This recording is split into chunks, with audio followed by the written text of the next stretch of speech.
Everyone, we're just going to give a moment for people to filter in.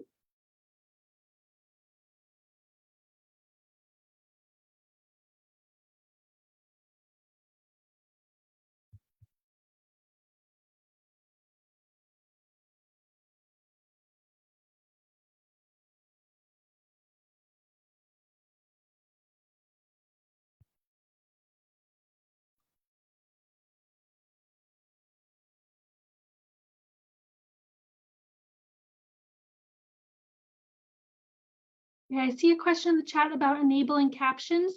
I believe that they are enabled. Can you just confirm if you're able to turn them on?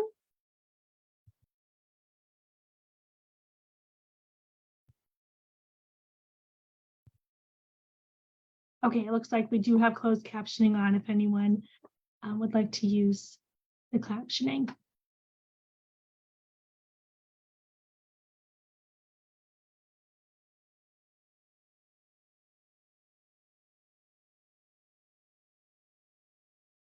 All right, well, while people are filtering in, I'll just do a slight bit of housekeeping. I'm Erin Driscoll. I'm the Adult Services Librarian at the Wilmington Memorial Library. I also want to make sure to thank Andover, Chelmsford, and Tewksbury Libraries for joining us and promoting this program. We are in a Zoom webinar room tonight. So those of you in the audience, we can't see or hear you, but we do encourage you to put any questions or comments you have in the chat box at the bottom of your screen. If you don't see it, you should just be able to shake your mouse and you'll see that kind of speech bubble down there at the bottom. All right, and I'm so pleased to welcome Kevin Hazzard. He is a journalist, TV writer, and a former paramedic. And we're going to be talking about his new book, American Sirens, the incredible story of the Black men who became America's first paramedics. And Kevin, did you want to give us a brief kind of overview of the history behind your book? Yeah. Hello, everybody. Thanks for tuning in. It's great to join you.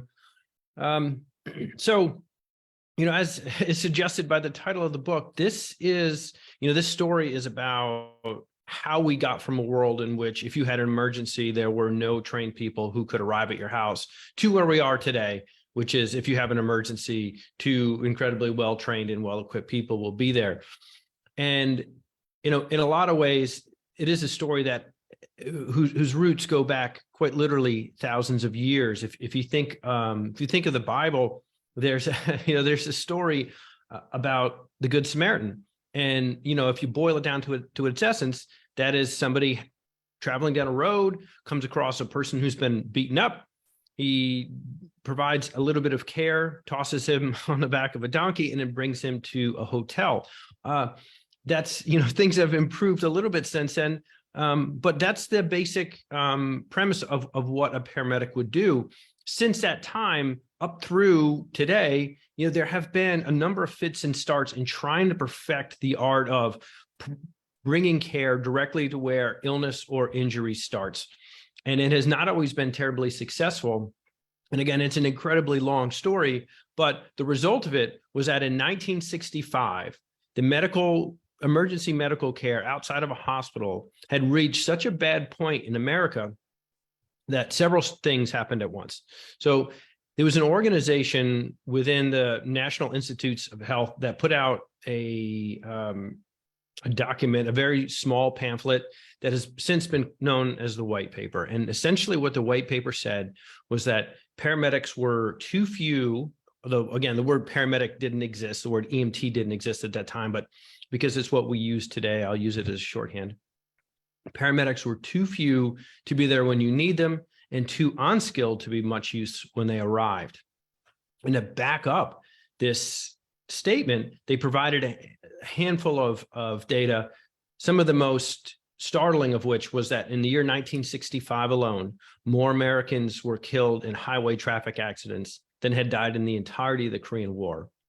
And that in 1965, you were more likely to survive a gunshot wound in Vietnam than you were back in the United States. And the reason for that, of course, was that in Vietnam, you had a corpsman there. If you were shot in the US, you had maybe your friends who would throw you in the back of a car and speed you to a hospital. So depending on where you lived, you might have any one of essentially 3 different options for who would arrive if you placed a call for help. One would be the volunteer fire department. One would be the police department. Both of these options had people who, though well-intentioned, did not have a lot of training. They were about as well trained as a lifeguard at a public pool. And they also did not have a lot of equipment. So, quite literally, if you were bleeding, they may ask you, hey, do you have sheets or a towel or a blanket or something that we can use to try to stop the bleeding? The other option that might arrive would be 2 undertakers in a hearse. And if you think about this, what business in town has the ability to transport a lying body around?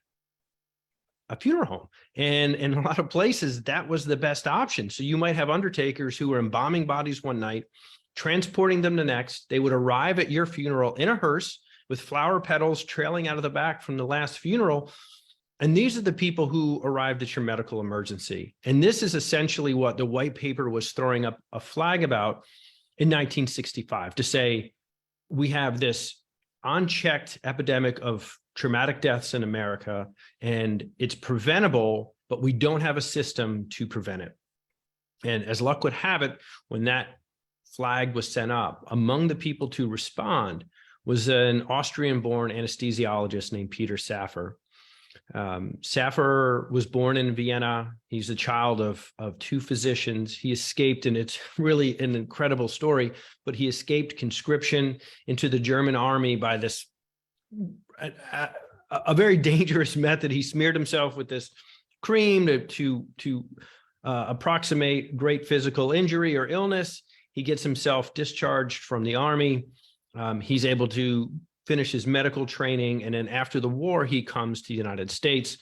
He's going to train as a surgeon, but he sees anesthesiology, which at that time was a brand new specialty, and he became intrigued by it. And so he walked away from surgery and became an anesthesiologist. From there, he moved to Baltimore, and it was while he was working in Baltimore City Hospital that he invented, quite literally by himself, CPR.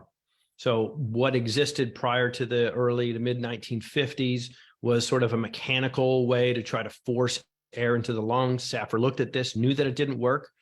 He felt that breathing into somebody's mouth would actually, there were a lot of people who were afraid that breathing into somebody's mouth, you could kill them, because obviously when you breathe out, you don't just breathe out oxygen, but you breathe out other gases that the human body is not supposed to live on.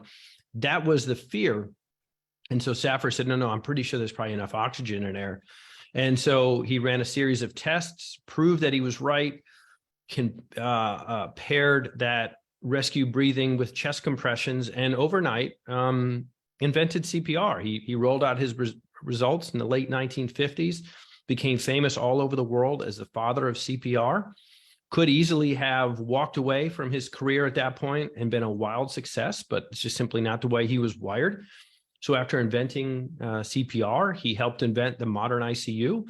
And that's the work that brought him to Pittsburgh. And while in Pittsburgh, while inventing the modern ICU, he began to look around at the idea that if you got injured outside of a hospital, there was nobody to take care of you. And the time between when the hearse showed up at your house to drive you to the hospital and when you arrived there was a critical period of time that many people simply did not have. And so Saffer developed what we would eventually come to recognize as the world's first paramedic training curriculum. It was a 9-month training program, incredibly rigorous, as intense as anything people would take today. And after his students were done with the classroom portion, they would then go on into the hospitals. They would work in the ER, the OR, the ICU, OB, the morgue. Essentially, he created a small, truncated version of medical school, and he planned to bring a bunch of lay people, totally untrained in medicine, and run them through this course and develop a new kind of professional that could work on an ambulance and bring what he wanted, what he envisioned as adequate pre-hospital care out to the public. The problem was he did not have any people. Well, as you know, luck would have it, on the other side of town, there was a neighborhood called the Hill District. And in short, the Hill District is very similar to Harlem. It's a small version of it. In the 30s and 40s, The Hill was, the cultural hub for African Americans in the Midwest. It had a lot of jazz clubs and had 2 Negro League baseball teams. Satchel Paige was a pitcher there. Louis Armstrong regularly visited the area. Lena Horne regularly visited the area. The nation's largest Black-owned newspaper was published out of there. So it was this tiny neighborhood that had this outsized cultural influence. Until the 1950s, urban renewal came through, and the city of Pittsburgh was looking to shed its dirty steel city image and decided that it wanted to focus on technology and medicine. And so it needed an area to put some of its new stuff in. And so the area they chose was the Hill. As happened in a lot of places around the country. It was, it had been left to slumlords for quite some time. And so the area had fallen into pretty serious disrepair. And the city decided that they could tear it down. There was a quote from one of the city council members who said there would be no cultural impact in tearing down this area. So they felt it was the most expendable part of their city. And of course, it was the Black part of their city. When they tore it down, 8,000 people, they tore down 2/3 of the neighborhood. 8,000 people were displaced, and there was no plan for what to do with them. And so the bottom 2/3 of that neighborhood crammed into the top 1/3, and you wound up with a very overcrowded neighborhood. Jobs were gone, poverty set in, and hopelessness was on the rise. By the mid-1960s, the situation had gotten dire in the Hill as it was in the south side of Chicago or Watts or Harlem or any of the neighborhoods where there was rioting in the mid-60s. And so a nonprofit organization called Freedom House was started in the Hill District with an aim of providing a job training opportunity for people living in the neighborhood. And they didn't want just any job. They wanted to train people into sort of jobs that would inspire and lift them to higher levels of society. They were having trouble finding one, however, so they had all these people without a great job. And over here, you had Peter Saffer with this great new job, but not any people.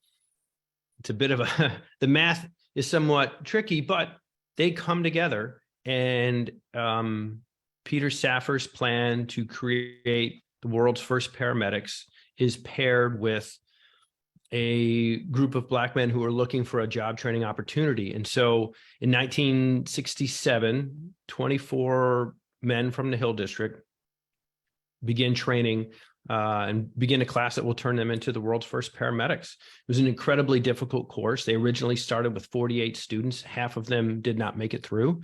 Many of the ones who did had not graduated high school, and they finished their GED while they were doing this training. So these are people who were working incredibly hard, who had families at home. They were married, some of them. They had children, some of them. And they set their lives on hold to do this thing, because when they were recruited to do this job, even though none of them had ever been on an ambulance and the word paramedic did not yet exist and the world did not understand what medicine outside of the hospital could be, these guys saw in this opportunity a way to challenge how the world had seen them and how they'd been classified and categorized and looked at their entire lives. This was an opportunity to show the world what they were. And so they threw themselves into it. And when they finished the course, they went and did their rotations in the hospital, which was not easy. They were barred from entering the OB wing because the nurses there did not want Black men walking in. They had very difficult time in the ER. Oftentimes they were handed mops because nurses, again, assumed that they were orderlies. But they finished there and they began work in 1968. In fact, they began work not just at any point in 1968, but in the immediate aftermath of the assassination of Martin Luther King Jr. So as violence was erupting in cities across America, it was erupting as well in their own neighborhood in the Hill District. And the first calls that they ran were during that violence. Within about a year, a study is done to see what the impact of this ambulance training program is. And so they look at critical patients that are transported to the hospital by the volunteer fire service, the police service, and Freedom House. And what they find is that both the police and the volunteer firefighters with critical patients where lives are on the line are doing the wrong thing 80% of the time. And with those same patients, Freedom House was doing the right thing 80% of the time. So, this is an unqualified success by any measure. Peter Saffer, because of his fame, was drawing attention. And so doctors around the country begin to come in to see, what is this thing that's happening here? What are these guys doing? Very quickly, cities all across America begin borrowing bits and pieces of this program and taking it back to their home. They travel to Mainz, Germany, to put on a display before an international consortium of physicians. They do a presentation. They provide a whole bunch of data. They talk about their training and their capabilities and what they're equipped with.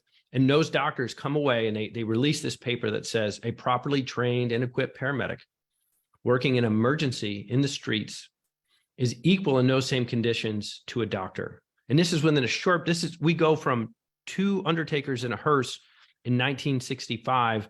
And here in 1968, there are doctors around the world acknowledging that these young men who had no previous medical training are equal to a doctor in emergency in the street. So they are an immediate success, and immediately the world takes notice. Other cities, as I said, begin adopting their practices. Paramedics begin to spread across, in 72, you have the television show Emergency, which comes out. So they are at the front of all this that begins to happen. Other major cities, whether it be Miami, Los Angeles, and Seattle, those are the 3 that are usually credited with being early adopters of the paramedic model. Freedom House came out before all of them. They were appreciated and lauded everywhere they went, except for in their own city. They had a very difficult time with the city administration, who cut their operating budget in half. They had a very difficult time. At one point, in fact, the city of Pittsburgh was spending more money on dog catching than it was on Freedom House ambulance. The city made them turn off their sirens when they were going through downtown, something they did not require of either the police or the fire department. And in general, the city made life very difficult for them and eventually shut them down. And, during the time that they were in operation, they also had a very difficult time with the police department. Cops in Pittsburgh had been the ones to provide ambulance care. So quite literally, every Freedom House paramedic that stepped on the street was taking a job away from a police officer. And not only that, but they were doing a significantly better job. This from a group of people who came from a neighborhood that the cops did not think very much of. And the relationship between people in the Hill and police officers was acrimonious at best. That the relationship between Freedom House paramedics and police officers remained acrimonious and can be very, very contentious at times. It was not always easy with their patients. People in their own neighborhood had no idea what a paramedic was and initially didn't understand why they weren't just racing away to the hospital, why they were stopping to provide care in their house. When they had to provide care to white patients, it was oftentimes a resistance to allow them to touch them. They frequently had to sit down and explain why it was important for them to do the various things that they were doing, that quite literally saying, you have 2 choices here. Either you could run the risk of dying or you can let me touch you. And oftentimes that the decision was not made quickly. People actually stopped and thought about it, which gives you a good sense of where people's minds were in this point of time. Nonetheless, they showed up every day. They did a tremendous job.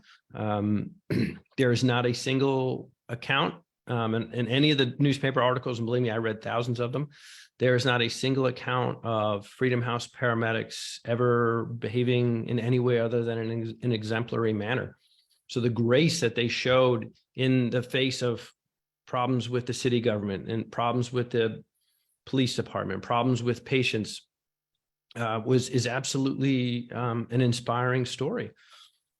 And as I said, in 1975, the city decided to create its own citywide ambulance service, and they shut Freedom House down.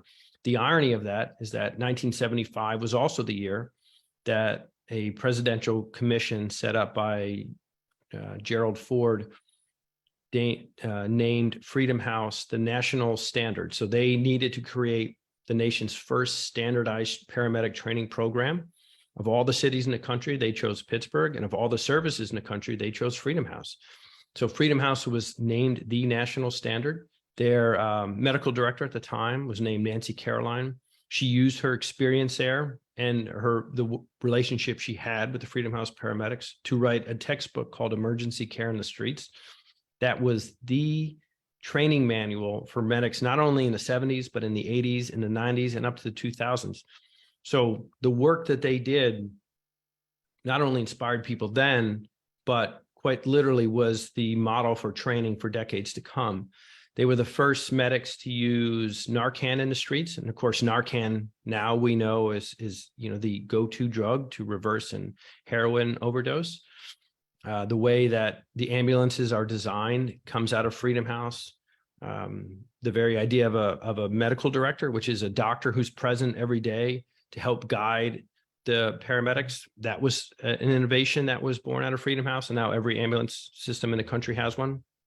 So they were in every way pioneers in the field of EMS and emergency medicine.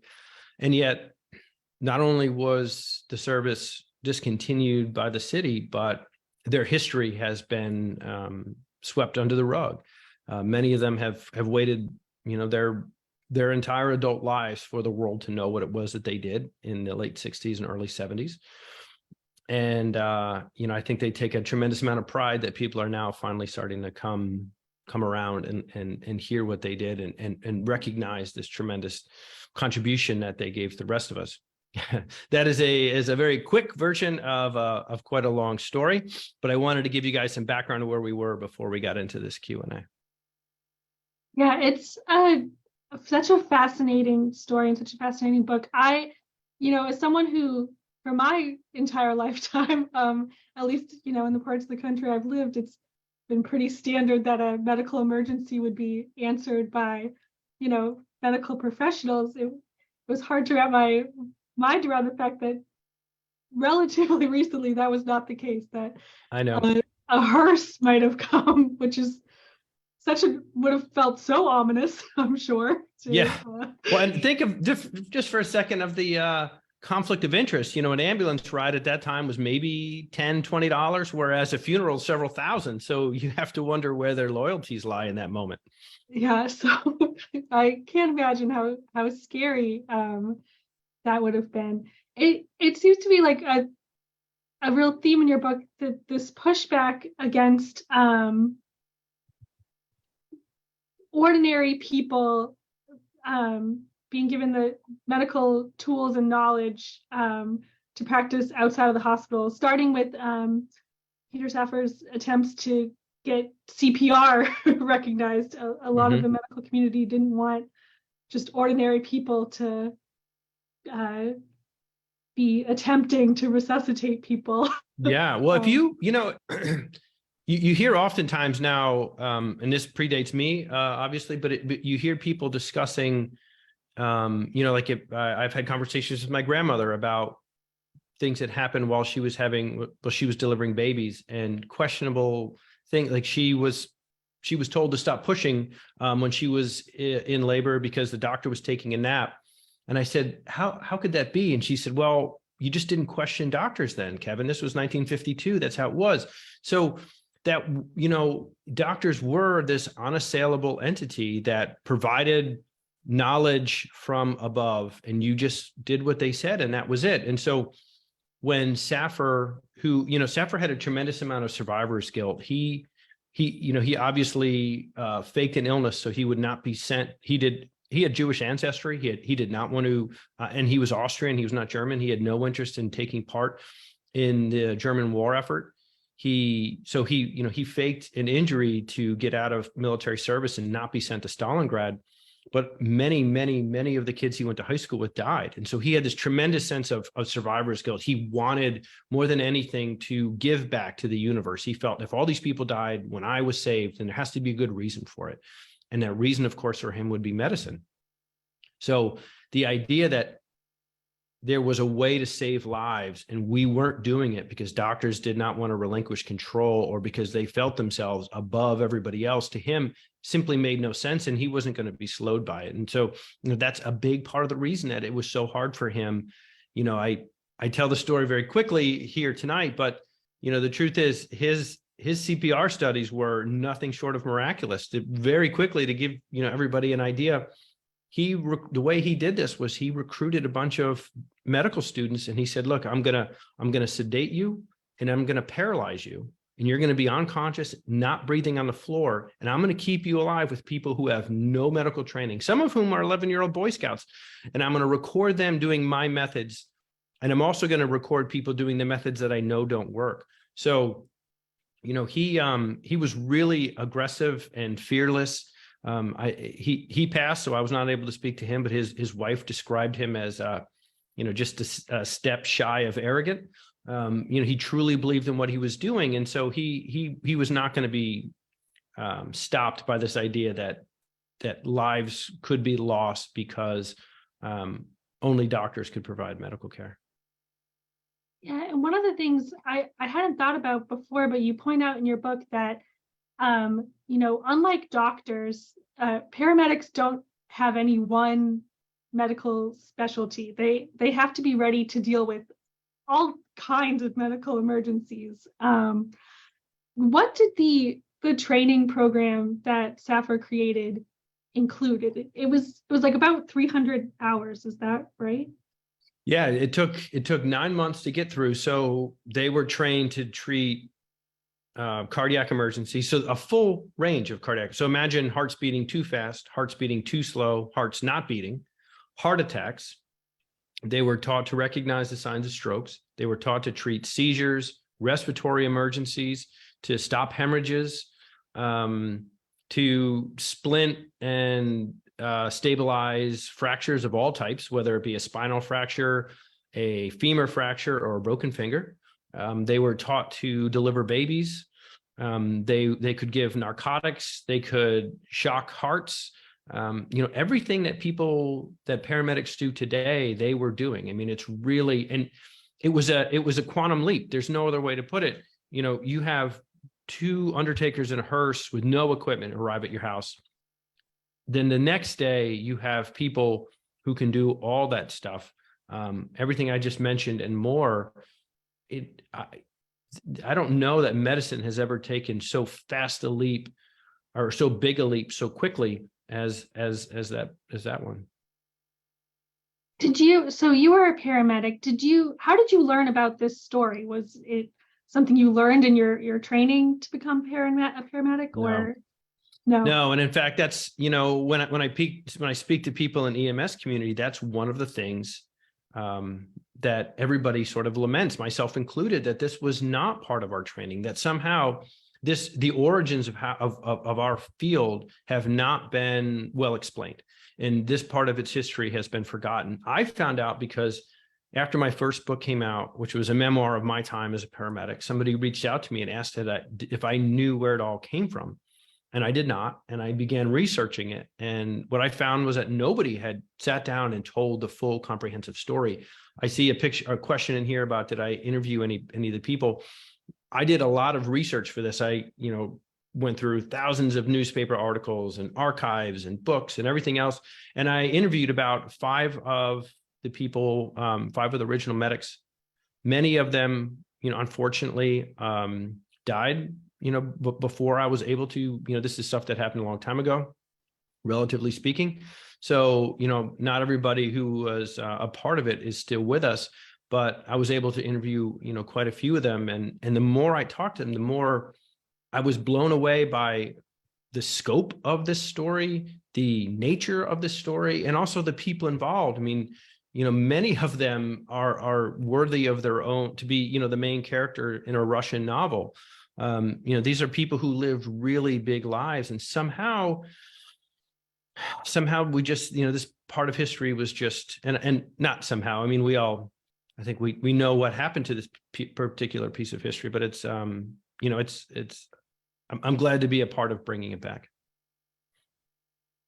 We also have a question in here. How are paramedics trained today? Is it much different than? No, it's very similar. So just to give you a bit of understanding, there's 2 things. There's an EMT and there's a paramedic. An easy analog would be An EMT is a nurse, a paramedic is a doctor. It's an easy way to look at it. So an EMT goes through about 9 months of schooling, maybe 6, depending on how the program is run. Paramedic does an additional 1.5 to 2 years. And it's much the way SAFR's original training program went. So you do 1.5 to 2 years in the classroom. During that time, you ride on an ambulance. You do a certain number of hours on an ambulance, and you do a certain number of hours in an OR, intubating patients, in the ER, treating patients. You go to surgeries. I witnessed a number of autopsies. You go to the OB wing. You do everything, ICU, everything that SAFR was doing, you do then. So you learn all this stuff. For instance, 12 lead EKGs, you learn how to read them. And then you go out in an ambulance where you're interpreting 12 lead EKGs, or you go into an ER where you're looking at 12 lead EKGs. So, you do, it's very much the same as, which is remarkable. Again, it didn't exist, and he created a template that we still use today. Yes, it also sounded like in your book, Nancy Caroline, who at first has kind of a tense relationship with Freedom House when she is put in charge there. She would take them a lot of places in the teaching hospital and things, kind of without asking, just places she knew that they needed to go to learn what they would need to know. Yeah, Nancy was a force of nature. She was a very young doctor from the suburbs of Boston. She grew up in Newton, Massachusetts, born to a Jewish family, and eventually went and moved to Israel. She graduated high school early, went to Harvard, then went to medical school at Case Western University, did her residency in Cleveland, and then took a fellowship, a critical care fellowship in Pittsburgh. So she had no ambulance experience whatsoever. And as soon as she arrived, she was sort of wrangled into this by SAFR, who needed someone to take over this program. And so she did it. She threw herself into it. Again, an incredibly intense human being. I mean, when this was over with, she moved to Israel. She started their national EMS program. She started their hospice program. I mean, this is a very, very smart, very determined woman. And when she got to Freedom House, she realized that there were parts of the hospital that they were not allowed to go into. And she couldn't fathom why that would be. She was not tall, so she was used to people either overlooking her or looking down on her, both physically or both literally and figuratively. She won this contest where she had to write. It was all these doctors wrote into these medical journal about some experience that they had, and of all the doctors, she wins the grand prize. And there's a story. Each of the winning entries are run in the magazine along with the description of the doctor. And under her, she's listed as a pixie and a little woman with a big job. So, I mean, she knew what it meant to be looked down on. And it really annoyed her that she was trying to train students who were not allowed the full use of the hospital system they were a part of. So anywhere that she felt they needed to go, whether it was spending time in an ICU, whether it was spending time in various labs within the hospital, if those doors were barred to them, she would quite literally just barge in and push people aside and take over. So she was a tremendous force of personality. We have a question in the chat. Why do you think that medics trained in combat were not used in that period to render aid? There were some programs, I think you mentioned in the book, in other cities that did use combat trained medics. Is that right? Yeah. So San Francisco had a program where they took former military medics and had them do a cardiac only kind of program. So they were cardiac specialists. Nobody else did a full spectrum thing. A lot of former Army medics joined the Freedom House program when they came back from Vietnam. But following the Civil War, there was this big leap in pre-hospital medicine. Following World War I, there's a big leap in pre-hospital medicine. And in fact, it seems as if following World War I, the leap was so great that it seemed as if it was going to continue growing unabated.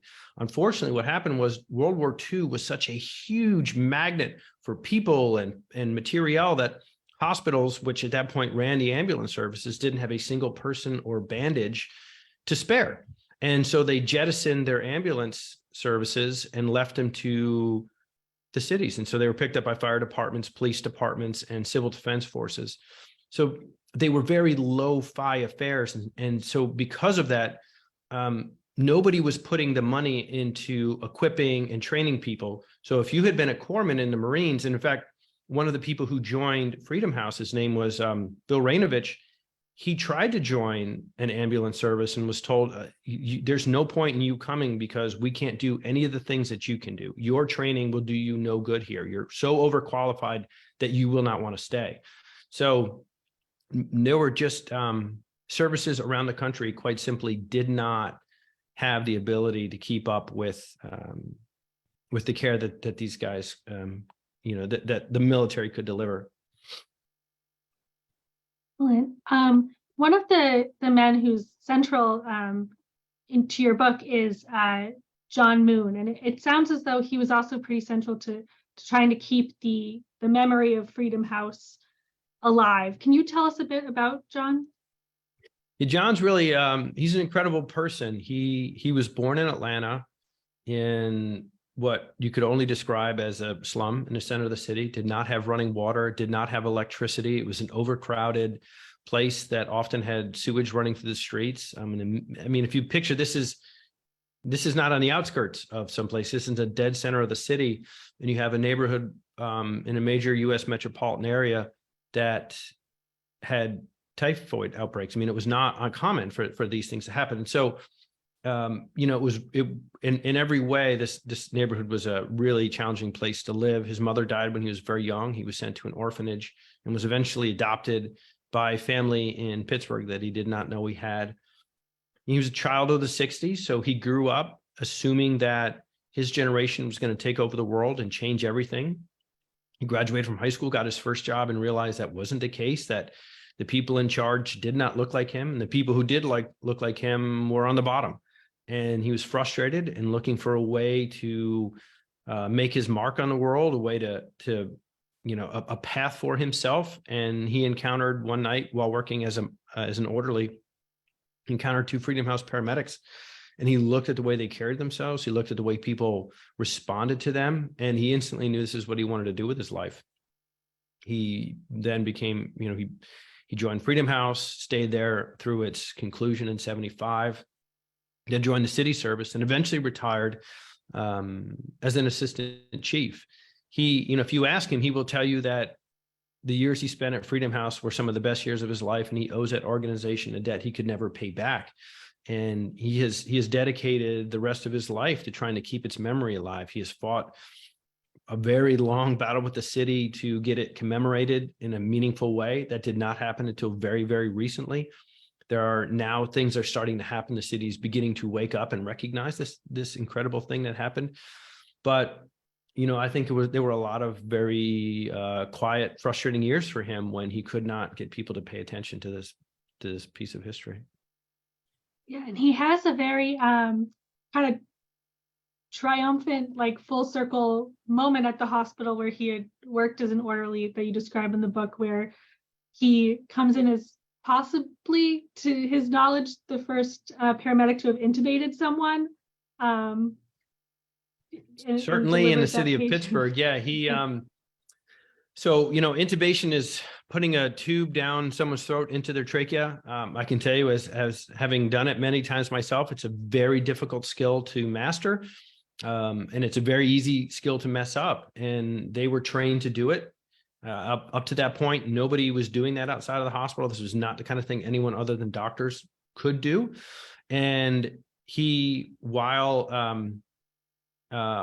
treating a critical patient, he intubated him and brought him to the hospital. And this was at Montefiore Hospital, where, as you said, he had been an orderly. Orderlies, particularly at that time, they were very much looked down on. Nobody talked to them unless it was to give them an order. They were considered essentially, just extras in the background that did not require any attention. And he returns there in this moment where, he is sort of terrified because he's done this thing that nobody in the city of Pittsburgh has done before. Certainly he's never done it before. And he's very anxious, and he walks to the door And, when you come into a hospital with a critical patient who's sort of teetering between life and death, there's a lot of chaos and noise and madness going on. And you pull in and there are doctors and nurses and techs and all these people, everybody's rushing to get things done. And it's just very loud and chaotic. And when he walks in and they see that this patient has a intubation tube sticking out of his mouth, suddenly everything stops and all that noise stops and everyone freezes. And the doctor standing on the other side of the room said, "What is that?" And John said, "Well, he's intubated." And the doctor said, "Well, who did that? Who did that?" And John said, "I did." And he said, the doctor basically says, "Well, who the hell are you?" And he says, "My name is John Moon, and I'm a Freedom House paramedic."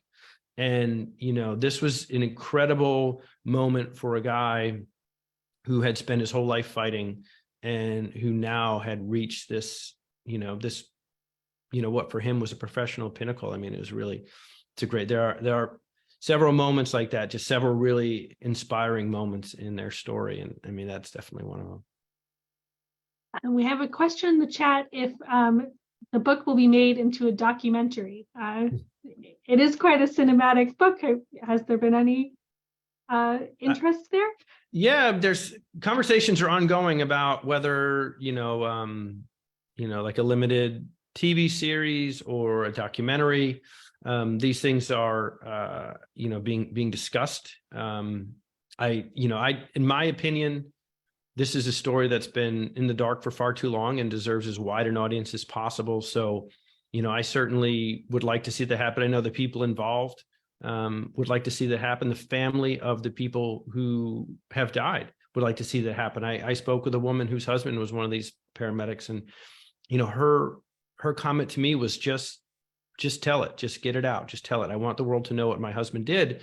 And so any way that we can spread the word and let the world know what happened is welcome. Now I know that the Freedom House program started with all Black men, but there was at least one woman that you describe in your book, Darnella Wilson, I believe is her name. Can you tell us a bit about her? She started as a dispatcher at Freedom House, right? Yeah, Darnella was a high school graduate. She was not yet 18 years old. It was the summer after her senior year in high school. She was sort of considering college, trying to figure out what she was going to do with herself. And one of the early paramedics, a guy by the name of Walt Brown, who was a friend of her sister's, came into the house one afternoon. He saw Darnella sitting on a couch. And, Walt was one of those, we all kind of know, one of those people, big guy, big personality, never stops moving, doesn't have a lazy bone in his body or a quiet bone in his body for that matter.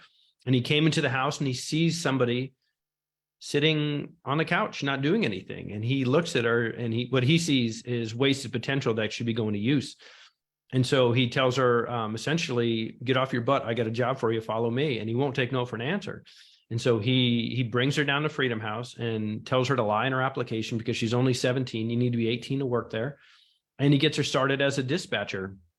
And she's watching what's going on. And very quickly, she becomes intrigued by what's happening. She sees all the equipment. She sees them coming and going, the lights and the sirens, the patients being brought into the hospital because they're dispatched, their little, their command posters right at the doors to the ER. So she sees what's going on.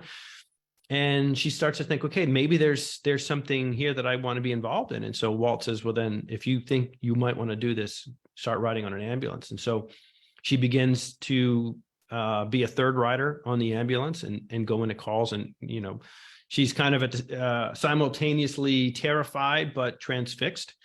She decides to go to school. And she spent the rest of her life as both a paramedic and a nurse. She's retired now, but the rest of her professional life was doing that, and it was born over those months with Freedom House. Excellent.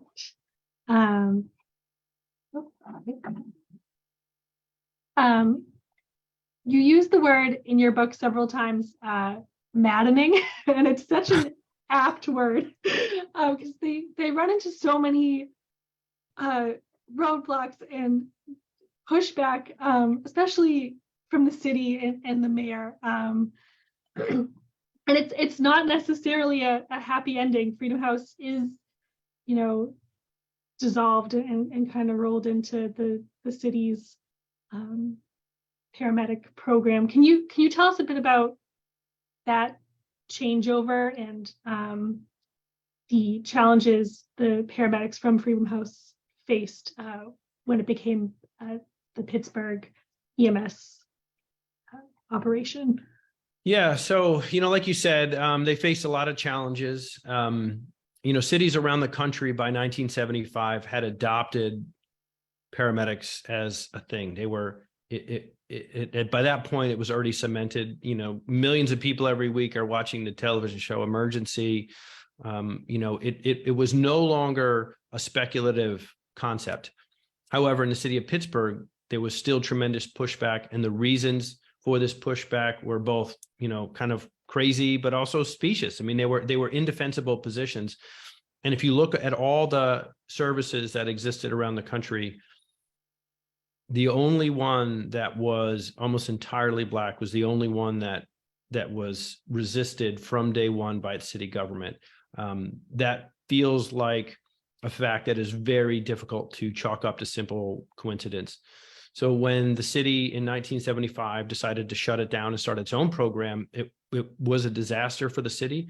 It took them, they were way over budget and they were very late. It was incredibly disorganized because they would not allow any of the people who organized Freedom House and who built Freedom House, people like Peter Saffer, the father of CPR, the inventor of the modern ICU, the guy who wrote the first paramedic curriculum. The city did not talk to him while creating this program. The frustration with Freedom House was so great that they did not involve anybody that had been part of this program. So when they started it, it was essentially belly flopping. And so they turned to Nancy Caroline and they said, look, we're going to need some help getting this thing off the ground. And she said, fine, I'll come and work for the city service. However, you have to hire every one of my employees who wants to join you at the current rate. And essentially what happened was the city was forced to hire them. They were not forced to keep them. So once they went over, life was made very difficult for them. 24 went. Within a year, 12 were left. They made them take pass-fail tests every single week, even though Freedom House had just been named to the national standard and had been trained to a higher level than the existing Pittsburgh paramedics. None of the Pittsburgh people were tested like this. Only the Freedom House people were tested like this. If you failed one of those tests, you were kicked out. And as we all know, it doesn't matter how well you know a topic. Not all of us test well, and it's always easy to not do well on a single test. And so there were people who were run out that way. There were people who just got frustrated with what they were doing. They were not allowed to touch patients. These are people who, by 1975, they had been working as paramedics for 7 years. Their counterparts in the city were all brand new and had zero experience. They were not allowed to touch patients. They had to sit in the back and hold the bag. That was it. And people who had no idea what they were doing were, quote unquote, in charge.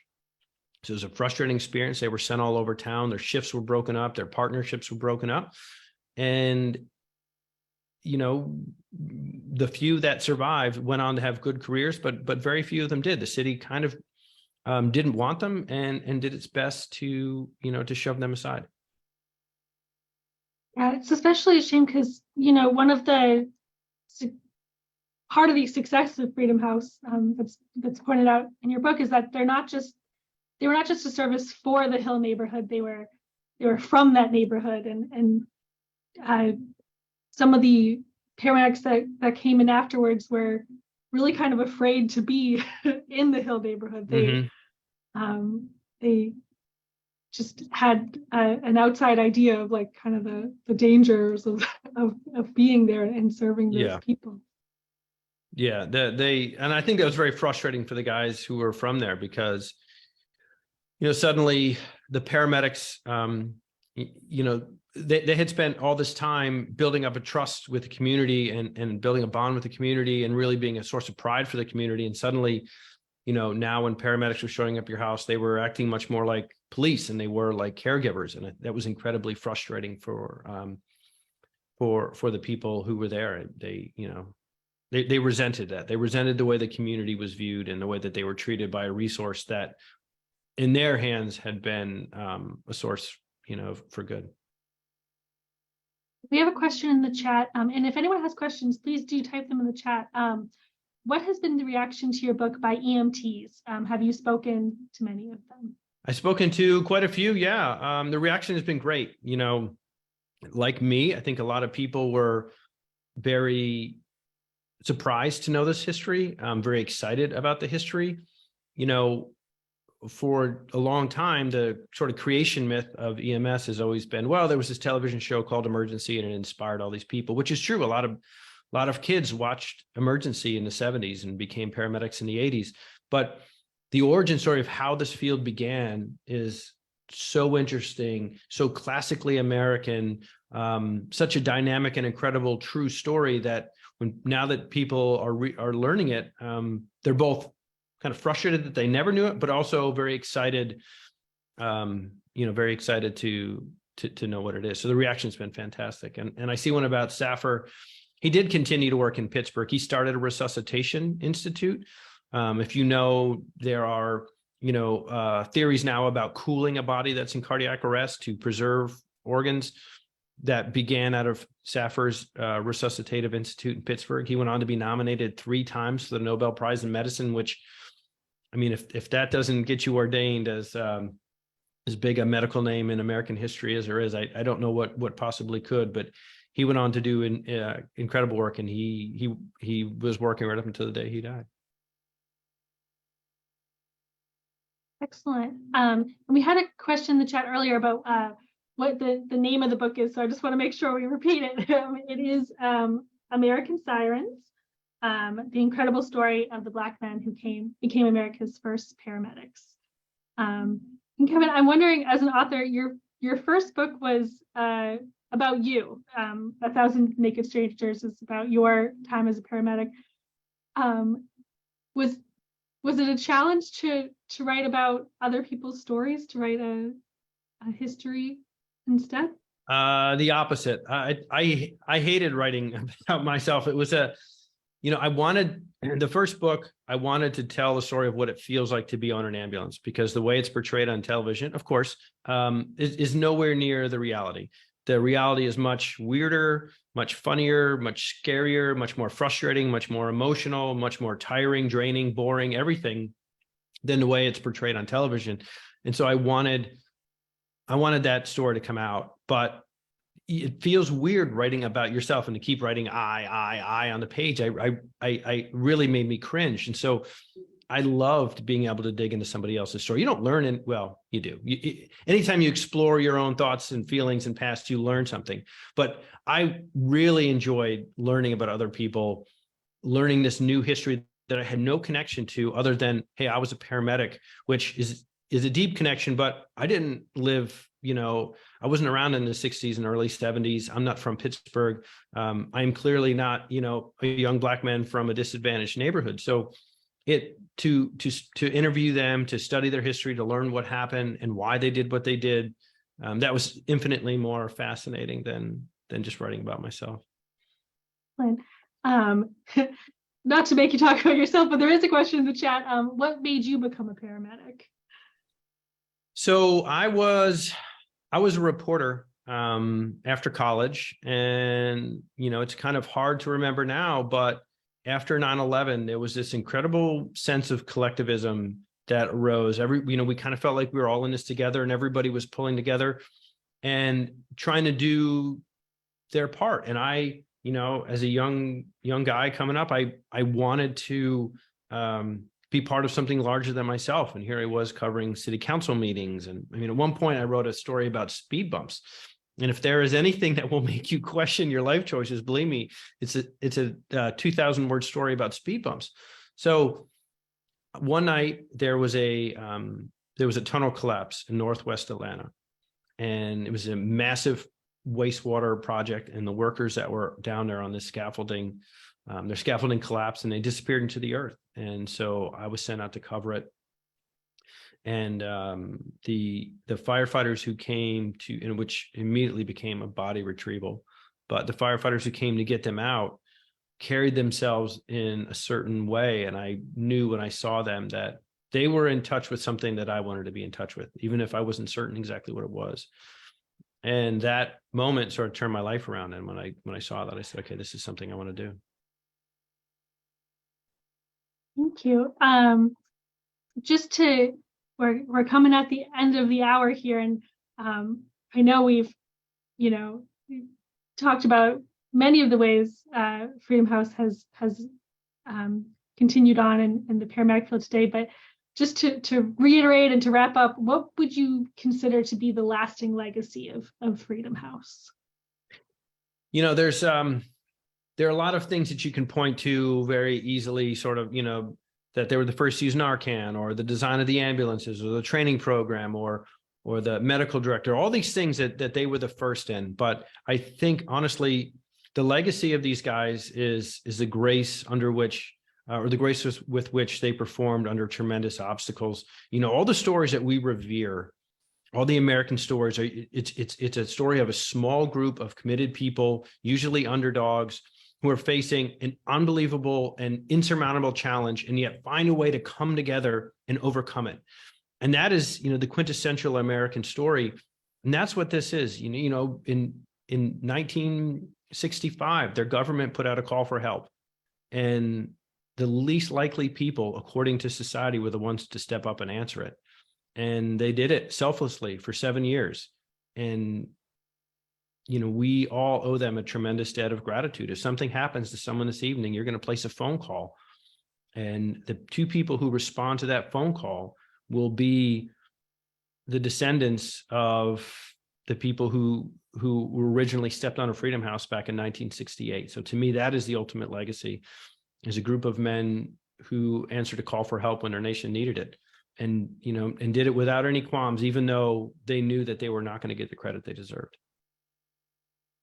Well, thank you so much for joining us tonight, and for helping to spread this story. It's an incredible one. I recommend everyone watching read the book. It's not just an incredible story. You also, your prose is like so compelling. It moves fast. It's one of those nonfiction books that really reads like a novel. So that's American Sirens. And thank you so much, Kevin, for joining us. Thank you. Thank you so much. It's great to be here. I really appreciate it. And thanks everybody for hanging out and listening. It's an honor to get to tell this story. So I really appreciate it. Thank you. Good night, everyone.